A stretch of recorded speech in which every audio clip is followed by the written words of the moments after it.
es vēlos visu turpmāko mūžu lidot ar tevi kopā uz mīlas spērniem. Vai tu lidos ar mani kopā līdz mūža galam? Pirmo reizi pa īstam, no sirds. Kāds izsaka bildinājumu? Mums šķiet, ka tas ir pieņemts. Viņš visu dara ļoti pārdomāt, viņš izsver visus pār un pret, un es vienmēr biju domājis, kā tad viņš vienreiz tad bildinās tā, es zināju, ka tas būs īpaši, bet tieši kā?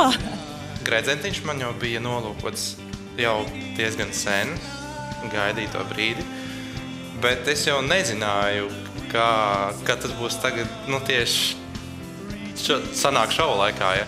Nodziedot brāļu Olsenu mīlas balādi, Saipo savam priekšnesumam pielika negaidītu punktu. Tūkstošu skatītāju acu priekšā bildināja savu draudzeni un mazās Žanetes māmiņu Ievu. Žūrī pēc šī soļa gandrīz aizmirsa, kā Saipo nodziedāja. Cerot, ka tas nebija šovs un droši vien šis bildinājums ieies latviešu tautas vēsturē.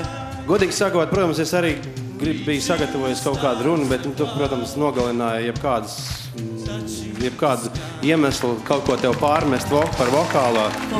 Vokāls. Redzēju, kā uz ceļa nokrita. Bija arī drusciņi tā kā pa celmiem. Un tagad galvenais jautājums.